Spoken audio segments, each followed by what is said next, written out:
In this movie, we're going to set up a new Google account. Many people set up a Google account just to use Gmail, Google's free email service. If you have a Gmail account, then you already have a Google account. They're the same thing. But if you don't have a Gmail or a Google account, here's what you do. I'm going to start here at Google.com. And there are other pages you can go to. You could go to Gmail.com. But I'm going to start here at Google.com because this is the main front page of Google, and it's just a good place to start. What I'm going to do is hit the Sign In button up here in the top right. And this is where I would type in my email address and password if I already had an account. But since I do not already have an account, I'm going to hit Create an Account down here. And now I'm just going to go through the process of filling in the information that I want for my account, starting with my name. There's two separate fields for my first name and last name, so I want to make sure I keep those separate. Next, I'm going to type in the email address that I want to have associated with this new account. This email address will end with @gmail.com, so this should really be something associated with your own name. So that's the username that I've chosen.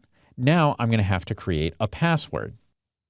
You can see there are certain requirements for this password. It has to be at least 8 characters, and they recommend that you don't use anything that would be easily guessed or something that would be obvious. So I'm going to choose a pretty strong password here, and I'm going to have to type it in twice to confirm. Next, I'll have to put in my birthday. I'm going to go ahead and plug in my gender here. And next we see mobile phone and current email address. Putting a phone number or current email address is not required, so you can feel free to skip those fields. But there are some features that we'll talk about later in this course that will benefit from having a phone number and an alternate email address attached to your account. So it's a good idea to put that information in. You can also change your mind later and either add or remove that information. Of course, if this Google account is your first email account ever, then you obviously will not have an alternate email address to put in here, and that's fine. Whether it's a phone number or an email address or both, it's good for Google to have an alternate method to contact you. This can help if you forget your username or password and need to reset it. Having a phone number in your account will help to set up two-step verification, which is a security precaution that we'll be talking about later in the course. But for now, I'm going to continue without adding a phone number or an alternate email. But later in this chapter, we'll see how you can change or update that information. Next is this thing that says, "Prove you're not a robot." Unfortunately, there is a problem where some users will create multiple fake email accounts, and this is basically used for spam email. So in order to prove that you're a real person setting up a real account, you're going to have to do this.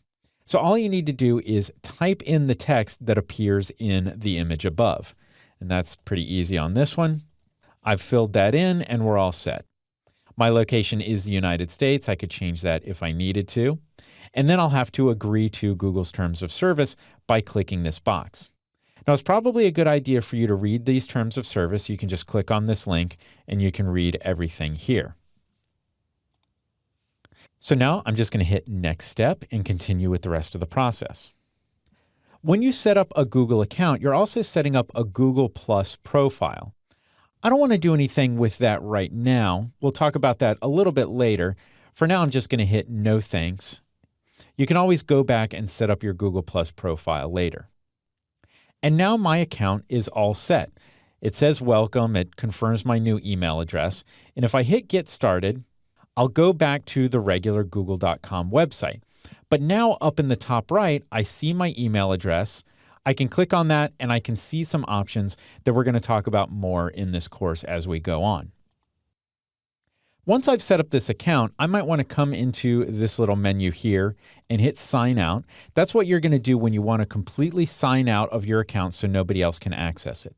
And whenever you want to log back in again, just come here to Google.com, hit the Sign In button, and now it remembers my email address. If it didn't, I could go ahead and type it in. I can type in my password, hit Sign In, and that's how I'll log into my account.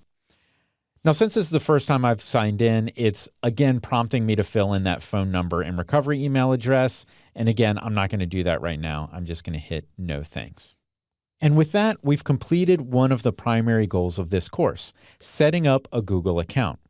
The rest of this course is all about managing your account and getting it set up to work with your computer and mobile devices.